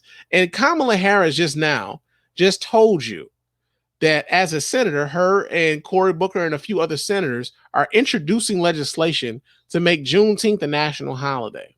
Kamala Harris just said that on June the 18th, on my birthday. She just said that this is what they were doing. Fox News reported that the Senate had already approved that Juneteenth be a national holiday, and that they were waiting for the House Democrats to move on the legislation so that it will become a national holiday. This is how Fox News reported it. And it trickled down to the local shit, where the local news was saying like, yo, yeah, the Senate has already said that they're going to approve Juneteenth as a national holiday. They're just waiting on the Senate. And if they were just waiting on the Senate, I trust and believe, I don't think the Senate would be the House of Representatives. I don't think the House of Representatives will be holding this up. Not after they all went out taking knees and shit with kente cloths on or whatever else, man. You had Nancy Pelosi on. She had the orange to kind of match her kente cloth, man. It was banging, right? So it's weird how that kind of happens, right? But the idea of Senate of this being a national holiday is interesting. Like again, it's like that whole thing of all of these things happening in like so fast, and that so many people had not heard of Juneteenth, or they had heard of Juneteenth, but they hadn't really observed it. And that now you've got companies who are telling you like, yeah, you can have a day off because of Juneteenth, and we're going to use this as a day of reflection, this, that, and the other. And Kamala Harris and Cory Booker and others are presenting this as like, yo, we really should have this as a national holiday. And it being seen as something that could possibly happen because of all of the things that are happening across the country right now. It's interesting times, man. Interesting times. But the only thing like that was interesting, like the thing that I thought was very interesting about this entire thing was like, yo, did the Senate move on this already? And if the Senate didn't move on this already, why then is Kamala Harris having to introduce legislation to make this a federal holiday? Like, make this make sense to you, man, Spann. Make this make sense to me. So, yeah, man, that's proud to be an American, man. It's good news. Good news that we're moving on stuff like this. But, again, make this make sense because, the reporting on this has been kind of conflicting. Now, another story that's actually good news and proud to be an American. I know this very, very rarely happens, right? But another good news story that happens in proud to be an American. So, the Supreme Court, man, the Supreme Court has actually ruled that the Civil Rights Act of 1964 also applies to gay and transgender workers in the gay and transgender workers in the workplace, man. Well, that'll be a monkey's bare-assed uncle. So we get the story here. This comes out of the New York Times. It says the court said the language of the Civil Rights Act of 1964, which prohibits sex discrimination, applies to discrimination based on sexual orientation and gender identity. The Supreme Court ruled on Monday that a landmark civil rights law protects gay and transgender workers from workplace discrimination, handing the movement for LGBT equality a long-sought and unexpected victory. An employer who fires an individual merely for being gay or transgender defies the law, Justice Neil Gorsuch wrote in the majority of the 6-3 ruling. The opinion and two dissents spanning 168 pages touched on a host of flashpoints in the culture wars involving the LGBTQ community. Bathrooms, locker rooms, sports, pronouns, and religious objections to same-sex marriage. The decision, the first major case on transgender rights, came amid widespread demonstrations, some protesting violence aimed at transgender people of color. Until Monday's decision, it was legal in more than half of the states to fire workers for being gay, bisexual, or transgender. The vastly consequential decision thus extended workplace protections to millions of people across the nation, continuing a series of Supreme Court victories for gay rights, even after President Trump transformed the court with his 2 appointments. The decision achieved a decades-long goal of gay right proponents, one they had initially considered much easier to achieve than a constitutional right to same-sex marriage. But even as the Supreme Court established that right in 2015, workplace discrimination remained lawful in most of the country. An employee who married a same-sex partner in the morning could be fired that afternoon for being gay. Monday's lopsided ruling, coming from a fundamentally conservative court, was a surprise. Justice Gorsuch, who was Mr. Trump's first appointment to the court, was joined by Chief Justice John G. Roberts Jr. and Justices Ruth Bader Ginsburg, Stephen G. Breyer, Sonia Sotomayor, and Elena Kagan. Supporters of the LGBT rights were elated by the ruling, which they said was long overdue. So, yeah, man, I gotta say, I am one of those persons who was very much surprised at the fact that this particular Supreme Court, with the makeup as it is, decided to rule in the way in which they did, because this is one of those things where when you think about the makeup of the Supreme Court and how these appointments that Donald Trump made to the Supreme Court, one of the things that got Donald Trump to get the right united and excited about his potential winning the presidency was the idea that they would control the Supreme Court. And then on issues like these, the Supreme Court having a conservative majority would rule in their favor.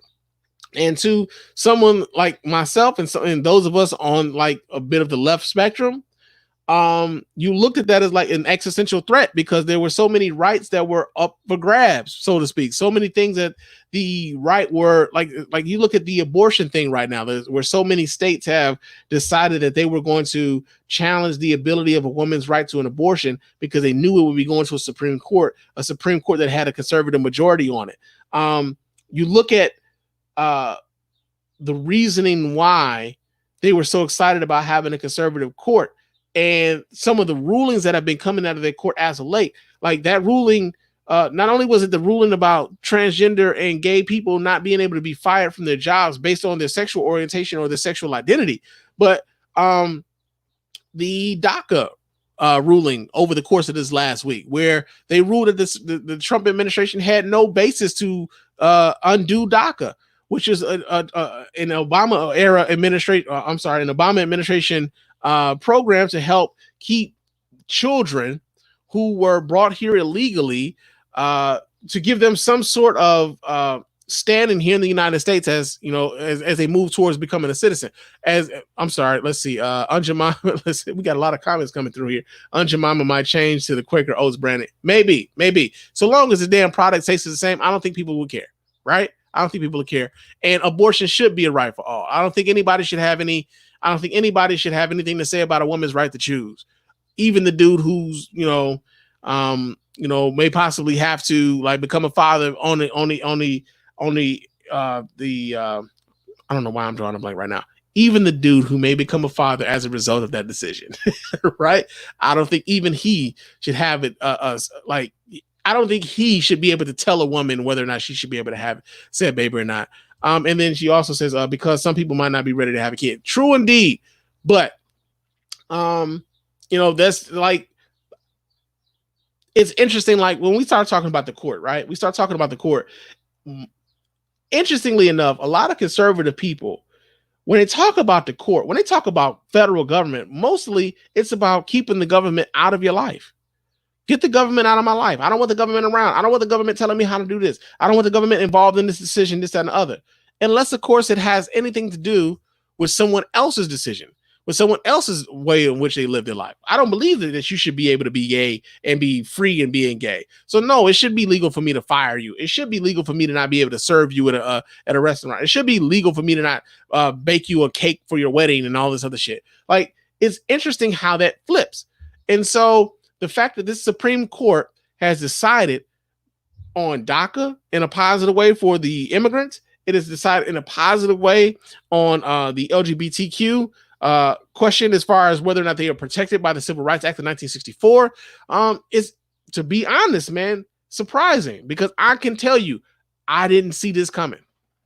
I did not see this coming. Now, that's not to say that they won't do some fuck shit later, but on this right here, this is something to be lauded. This is something to be applauded. And it helps our LGBT brothers and sisters to like kind of live a life in which we all strive to live for, right? Equal protections under the law is all people are asking for, right? That's all people are asking for. So yeah, man, that's in Proud to be an American, man. Good news. I'm proud to be an American. You know, it very rarely happens here, right? So, yeah, we got that, man. That's going on. Now, another story here that's in Proud to be an American is, and it's probably, well, this is all shit that's happening today. But there's a, excuse me, there was a rally in, I want to say this is Oklahoma City. Was this in Oklahoma City? Yeah. So black gun owners in Oklahoma City. What the hell happened to my tag? Oh, let me do this again. I'm sorry. There's a lot of things going on over here. But black gun owners plan a pro-Second Amendment walk in OKC, and it is actually happening the same day as Donald Trump's rally in Tulsa, Oklahoma. So we're going to read this story here. Where did we get this story from? This comes out of usatoday.com, and it says they will be arriving in peace and hoping to carry a message. Omar Chapman, 41, is one of the organizers for 1,000 Brothers and Sisters in Arms, a pro-Second Amendment walk planned for Saturday, led primarily by black gun owners in Oklahoma. The demonstration, which will begin at 2 p.m. at Ralph Ellison Memorial Library, is intended to bring attention to the fact that black Americans' constitutional rights to carry firearms are not often respected, Chapman said. All are welcome to march in solidarity with the group, which he expects to be between 200 and 300 people to attend, and what they are saying will be a peaceful mile walk to the governor's mansion. As an African American, it's important to send a message to the governor and president that we aren't going to allow people to come to into our communities and brutalize us, Chapman said. That goes for corrupt police officers, white supremacists, and criminals. Criminals have no color. It doesn't matter if you're a black man, white man, Asian, or Hispanic. If you come into our community, know that we are armed. Now,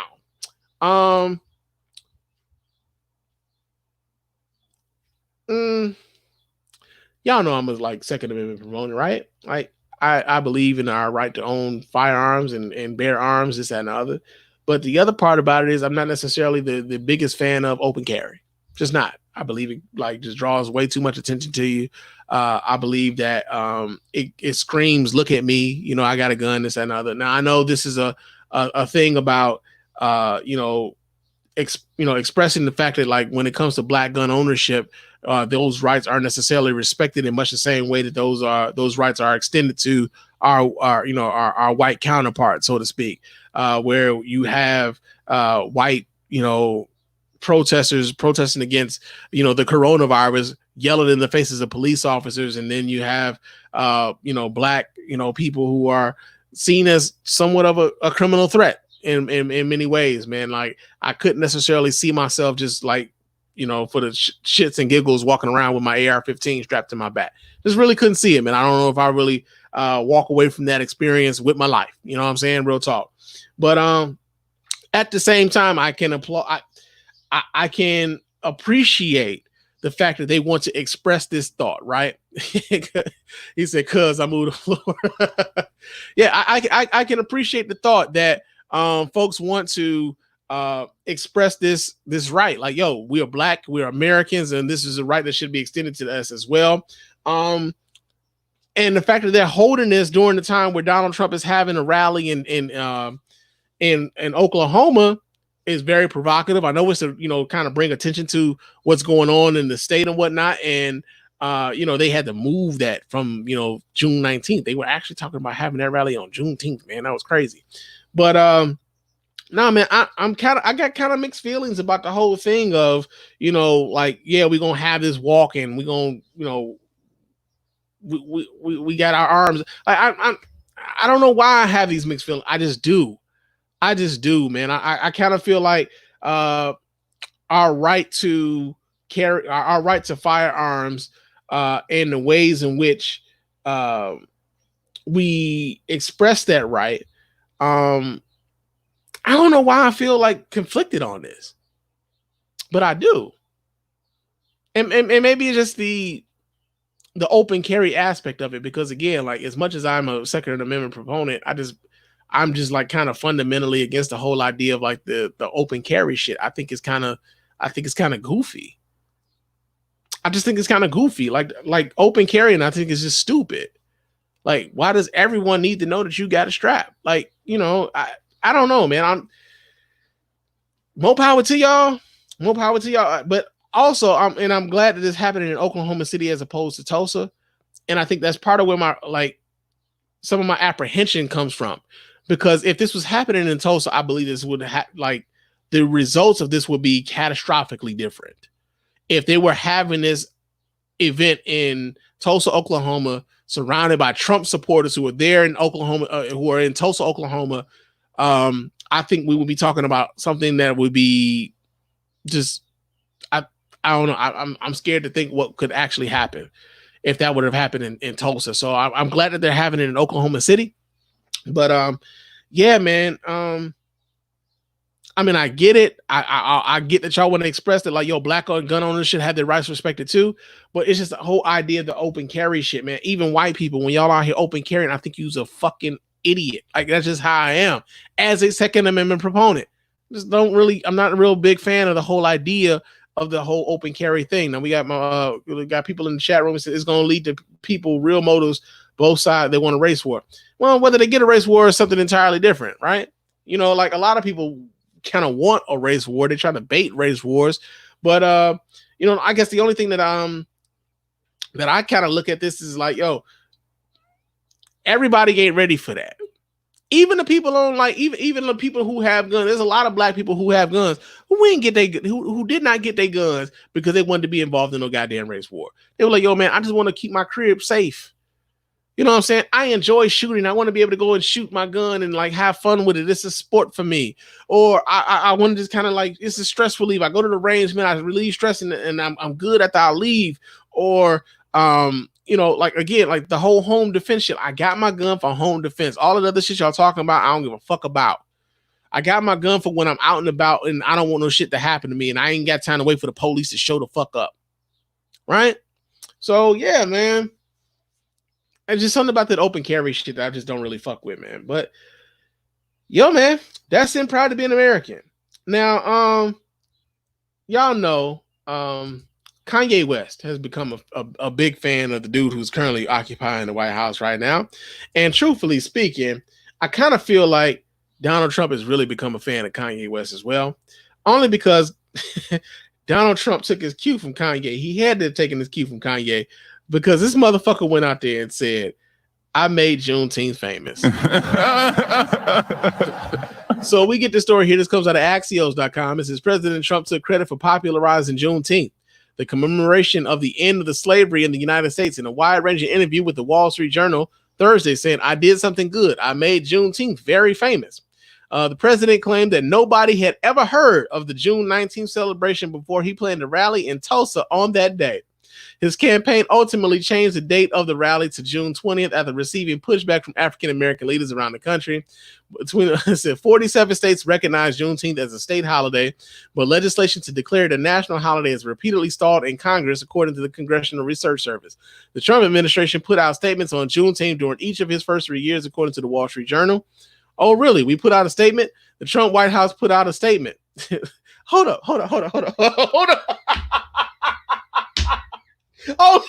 It says, oh, really? We put out a statement?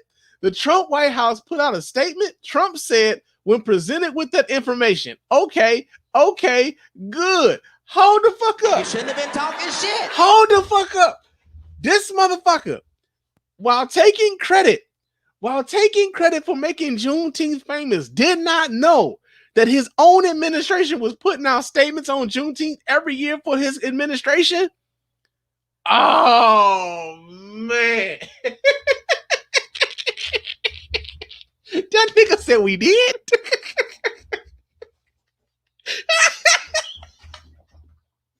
We did.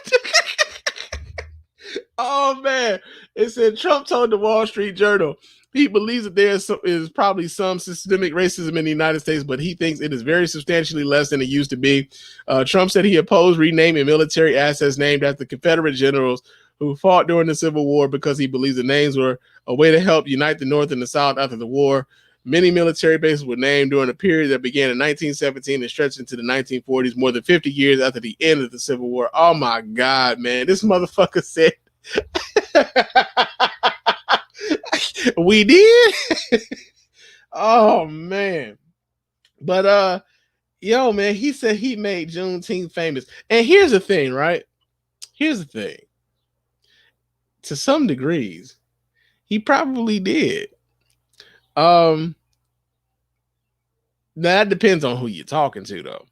There's a lot of white people who aren't necessarily educated as to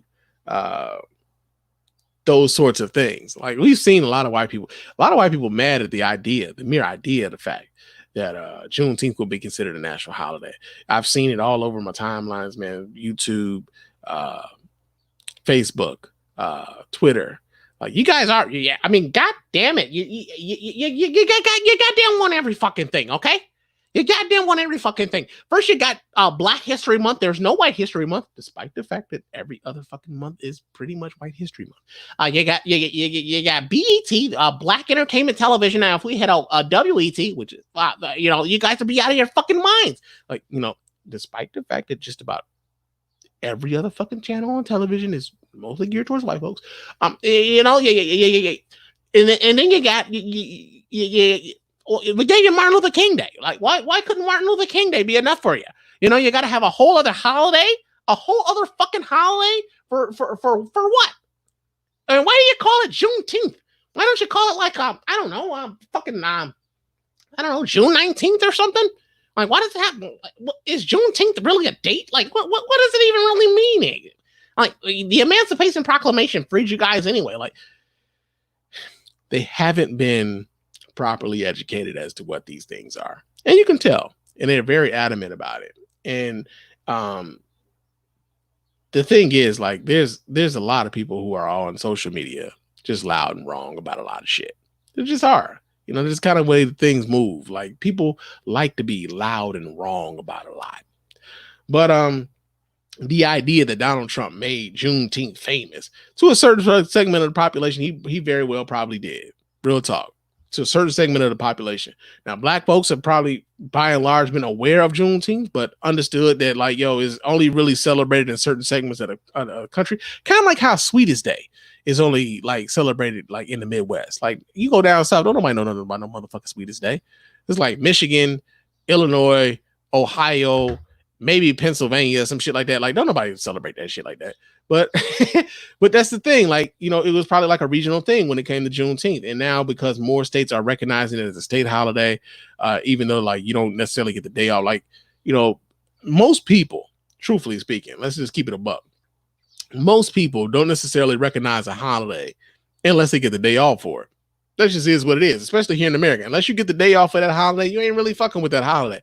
You get the day off for that holiday, that's when it's a real holiday for you. Like, they be talking about President's Day and shit. Like, nigga, did I get the day off? No, fuck is that?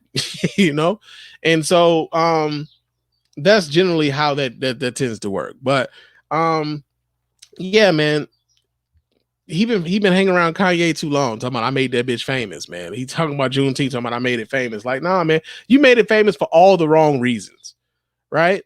That's the other part about that. And that's the other thing about the Trump administration. Like, they make shit famous for, like, he'll take credit for every fucking thing, even if what he's taking the shit like taking credit for is for all the wrong reasons. Like, yeah, it's famous because people told you not to have it on this fucking day because of what that day represents. That's why you can't have your rally on this day, right? And then to have it in Tulsa, Oklahoma, of all places, where Black Wall Street was, where there was a race massacre that happened in that particular city, to have a rally there on Juneteenth of all days, the symbolism of that. I want y'all to pay attention to what the fuck's happening there. They know what they're doing for that. As far like people, like, for a long time, people think that Donald Trump is a goddamn idiot. No. I think a lot of this shit, man, is dog whistle politics like a motherfucker. They know exactly who they're talking to and what message they want to express when they're talking to these people. And they also know who they're pissing off, and they don't give a fuck that they pissing you off. Pay attention, man. Pay attention. But yo, man, Aspen proud to be an American, y'all. That I'm proud to be an American, where at least I know I'm free. Yeah, man, we're enough of that shit, but y'all know what time it is. The champ is here. The champ is here. The champ is here. The champ is here. All right.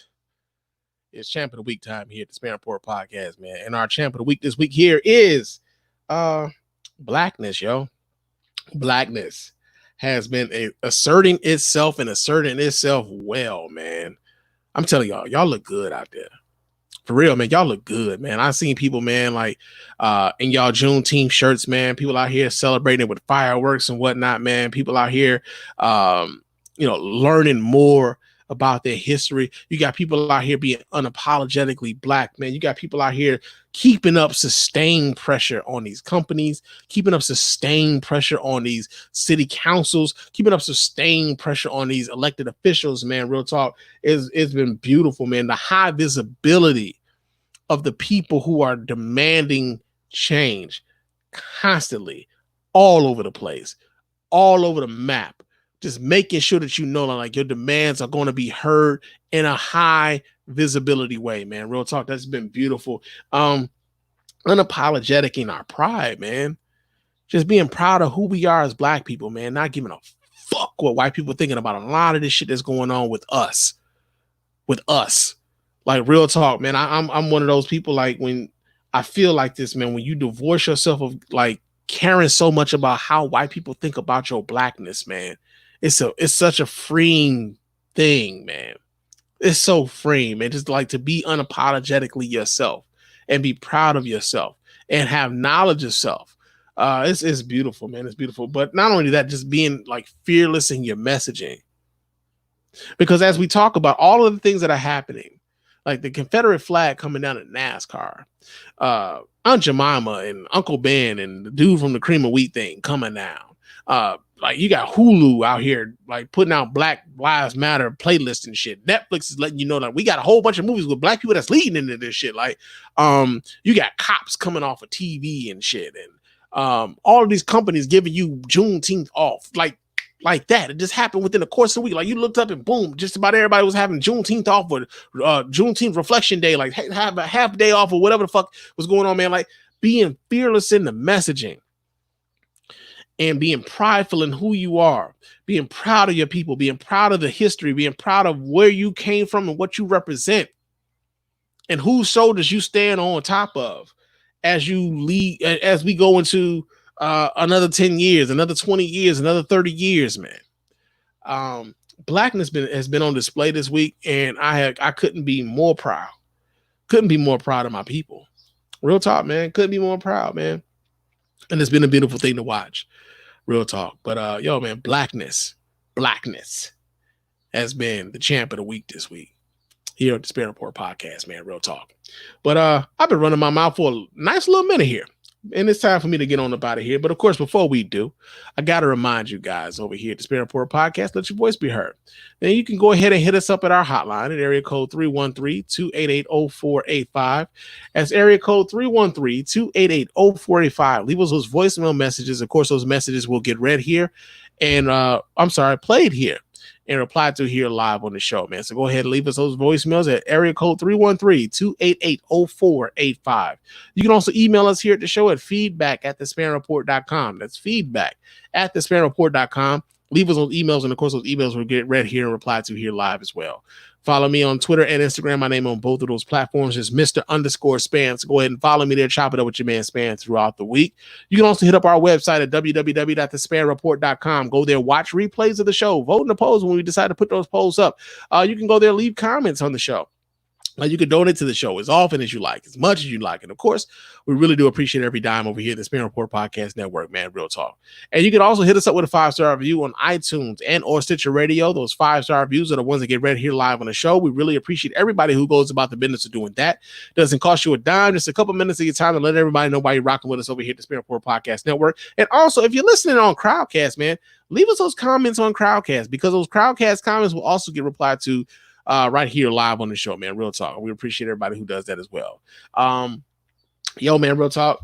Also, before I get up out of here, I just want to, again, I want to thank you guys for the birthday wishes, man. It's you only turn 40 once, and for your man Spann, like, every year is a beautiful thing. Every year I get to like kind of stay here and like talk shit with y'all and be able to live and grow, and it is just being grateful, man. I'm grateful. I'm grateful to be able to like still be here, considering where I came from and the things that I've had to deal with in life. It's man, I'm eternally grateful. I was sitting at dinner with my wife last night, and you ever had survivor's remorse? I had survivor's remorse last night. I was sitting having filet mignon and South African lobster tail and fucking crab fried rice and truffle mac and cheese and calamari, and I felt so guilty. I felt guilty for one, I know growing up, like that just wasn't something that I was used to. And then the other part about it was like I'm having this meal knowing that like my brother is again incarcerated, and then my mother is no longer here to like kind of express or celebrate these birthdays with me. Like my mother passed away when I was 17 years old. She's actually been gone longer than I've had her around. But she'll never be like gone from me. And man, like having an overwhelming sense of not only survivor's remorse, but of gratitude that I'm in a place in my life where this is something that I was actually able to like just kind of do. Me and my wife go out and have a dinner like that. And got overwhelmed with a little bit of emotion at the table, man. Real talk. But man, I love what I'm seeing now from y'all, like, and I'm happy that I can get on this mic and talk to y'all about a lot of the shit that's going on, and that y'all listen, and that y'all love and support. And I'm eternally grateful to each and every one of you guys, man. Real talk. But I'm gonna get on up out of here, man, before I start boo-hooing and shit.